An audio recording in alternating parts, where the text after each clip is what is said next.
Muy buenas, ¿qué pasa? Bienvenidos al canal Dani Pro Cycling y aquí tenéis el resumen y análisis de lo que ha pasado en el Mundial de Ciclismo de Ruta 2022. Mundial 2022 que vamos a recordar durante los años, carrera larguísima donde han pasado muchísimas cosas, prácticamente desde el primer al último kilómetro y las grandes selecciones que los veíamos en esos primeros lugares en la salida con Bélgica, Países Bajos o Francia, que tenían entre ellos a los grandes favoritos como podían ser Van der Poel, Van Aert, Alaphilippe, Evenepoel, entre otros. Aquí tenéis el perfil de la carrera, si os fijáis empezaba plano, una subida al Monte Queira, que como veis aquí no era demasiado duro y estaba muy lejos de meta, y luego un circuito de 17 kilómetros donde harían este paso en cada una de las vueltas de poco más de 1 kilómetro con rampas superiores al 10%. Comenzaba, se daba el banderazo de salida y hacía los kilómetros neutralizados. Ahí veíamos en los primeros lugares a Van der Poel, que había tenido la noche anterior un altercado en el hotel donde descansaba y tuvo que ir a comisaría a prestar declaración. Volvió a su hotel a las 4 de la mañana, así que un Van der Poel que llegaba con muchas dudas después de ser uno de los grandes favoritos, y se daba el banderazo de salida oficial. Como veis, muchísimos ataques, sobre todo de selecciones menores que vienen más a mostrarse sabiendo que no tendrán muchas opciones, sobre todo al pasar los kilómetros y pasar las vueltas por el circuito, y hacían un primer tramo que no era dentro de este circuito que hemos comentado, hasta que después de unos kilómetros había un pequeño parón, unos 20 kilómetros para que se formara la fuga, y aunque seguía habiendo intentos, ya se había formado la fuga por delante, que son estos hombres que tenéis ahí, muchos desconocidos para el gran público y otros más conocidos como Pelov o Jurat Sagan, el hermano de Peter Sagan. Había un pequeño grupo también por detrás, pero que ya estaba lejos, y en el pelotón, que tampoco se estaba metiendo un ritmo de caza, cogían ventaja rápidamente. Primer paso por línea de meta y veíamos los distintos grupos que se estaban formando, de también ciclistas que habían atacado más tarde, y el pelotón totalmente tranquilo, e iban a afrontar la subida larga del día. Cuando llegaba la gran noticia, nos informaban que Van der Poel en ese paso por meta se bajaba y abandonaba el Mundial.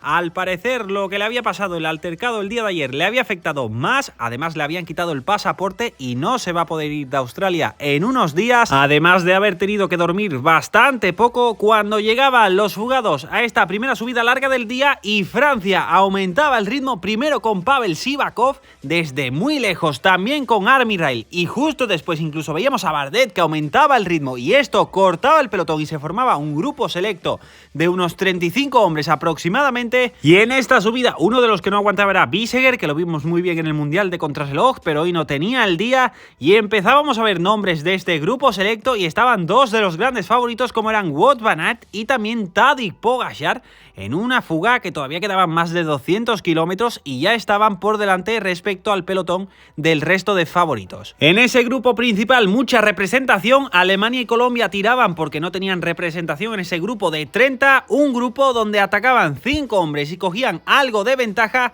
Ahí veíamos a los fugados que se habían fugado al inicio pasando por el muro duro, los 5 hombres que estaban en fuga, y el propio Pogačar intentando cerrar el hueco con estos 5 hombres que se habían ido por delante y el pelotón por detrás, pero pasaban por línea de meta. Veíamos a los fugados que estaban dando buenos relevos, estos 5 hombres que eran Armi Rail, Serri, O'Connor, Platt y Batistella, y finalmente se paraba el grupo de Pogačar y Van Aert y dejaban que por detrás los cogieran en el pelotón. Así que después de este momento vino un periodo de calma, después de un inicio que ha sido muy agitado y con mucha tensión, y el grupo de Sivakov, estos 5 hombres que estaban por detrás, cogían a los que estaban por delante. Se ponía a tirar la selección de España y la selección de Países Bajos, eran los que se ponían a trabajar, los demás dejaban hacer, y veíamos que esa diferencia que se había llegado a poner en los 7 minutos fue bajando poco a poco. Una caída que vimos con un aficionado que sacaba la bandera y tiraba, en este caso a Stewart de la selección de Gran Bretaña. Pasaban por línea de meta, iban pasando las vueltas, y ese trabajo de Países Bajos y España bajaba la diferencia bastante. Alaphilippe hablando con el coche de equipo, porque recordemos que no hay pinganillo en esta carrera, y eso sirve también para comprender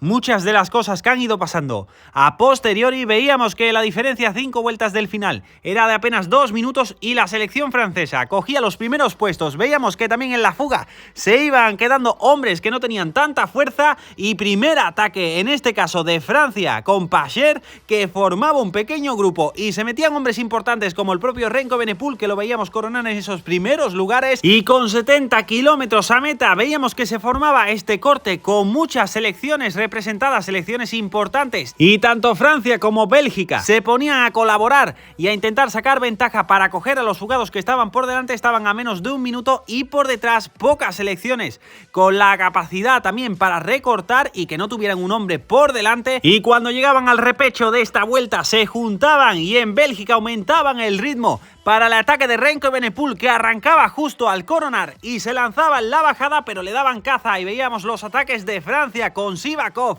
y también de Armirail o Pacher, pero no conseguían abrir hueco. Nuevamente Evenepoel arriesgando las curvas y sprintando con todo, muy activo también Lutsenko en estos kilómetros donde estaban intentando formar un grupo menor, y al ver que no lo conseguían se ponían a colaborar. La ventaja con el pelotón había vuelto a aumentar, siempre estaba entre los 2 minutos y medio, además en un pelotón que tiraba a Alemania porque no tenía nadie delante, pero no había ningún equipo que se pusiera a tirar con más fuerza. Seguía Bélgica haciendo ese trabajo por delante para Evenepoel, y por detrás Francia se movía con Madouas. Parecía que no tenían mucha confianza en los hombres que tenían por delante. Veíamos a Marc Soler, Pogačar o Van Aert en esos primeros lugares también, pendientes de los movimientos, pero se paraban después de que habían cogido un poco de ventaja. Y por delante seguían los movimientos. Lutsenko abría hueco, pero Evenepoel se encargaba de cerrar este hueco, y justo antes de llegar a línea de meta en un nuevo paso arrancaba Remco Evenepoel y Lutsenko también volvía a saltar para cogerle la rueda, y había un pequeño parón por detrás,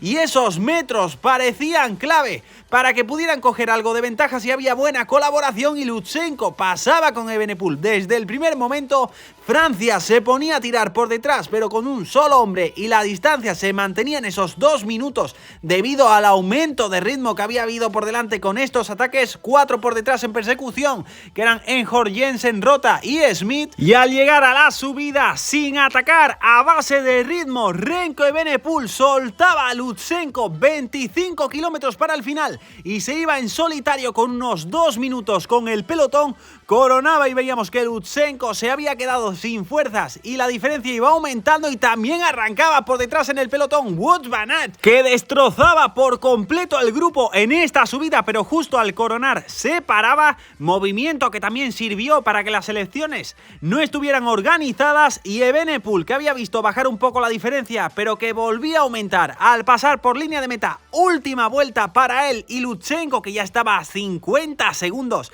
y se veía que no le iba a poder dar caza a los 4 hombres por detrás en persecución de Lutsenko, y Evenepoel sin esas referencias pidiéndole al cámara que le dijera a cuánto tiempo estaban por detrás. Le daban esas referencias en esos últimos kilómetros. Parecía imposible que nadie le pudiera dar caza, y lo veíamos llegar a la última subida, este repecho donde seguía dándolo todo y marcando una exhibición al igual que hizo en el año 2018, ganando el Mundial Junior. Esta vez en el Mundial Absoluto coronaba, y por detrás ya habían dado caza a Lutsenko donde se había quedado Enjor. Parecía que las medallas estaban en este grupo. Había ataques también por detrás, aunque no teníamos muchas referencias. Veíamos a Van Aert secando esos movimientos, y último kilómetro para Remco Evenepoel, que hasta el final no se lo creía, miraba para atrás en los últimos metros y celebraba con rabia. Victoria para Remco Evenepoel, campeón del mundo con 22 años, después de haber ganado también este año la Vuelta a España, que lo veíamos con ese casco rojo que le habían preparado para la vuelta. Y en el final, último kilómetro, el cuarteto con Lutsenko, que Enjor, que se había quedado, intentaba arrancar por detrás pero se paraba, que no lo he entendido muy bien el por qué se paraba. Y en esta pausa seguían llegando hombres por detrás como Tratnik, que arrancaba, y también el pelotón que llegaba. Tratnik lo daba todo en esos metros finales, pero sprint final, y daban caza al esloveno. Laporte quedaba en segundo lugar, Matthews tercero y Van Aert cuarto. Ahora analizamos el resto del top 10 en un final que para mí ha sido un poco caótico por la falta de referencias, pero es lo que hay también al no haber pinganillos, que hay mucho más caos en la carrera. Y ahí veíamos a Evenepoel con toda la selección belga, y en último lugar celebrándolo también con Wout van Aert. Victoria para el joven belga, ya se venía avisando que era uno de los ciclistas que iba a marcar época y la está marcando, sobre todo en este año 2022, haciendo cosas extraordinarias. Aquí tenéis el podio con Matthews, que se llevaba la tercera plaza, Laporte en ese sprint del grupo, que se llevaba la segunda plaza, y el nuevo maillot arcoiris, que a partir de ahora será Remco Evenepoel, se lo pasa a su compañero Alaphilippe. Aquí tenéis el podio del Mundial 2022 y el resto del top 10, como veis, con Evenepoel, Laporte, Matthews, Van Aert, Trentin, Christophe, Sagan, Bettiol, Hayter y Jensen. Iván García Cortina, que llegaba en un 10º lugar. Muchísimas gracias por estar ahí, espero que hayáis disfrutado el resumen, muchas gracias a todos y nos vemos en el próximo vídeo.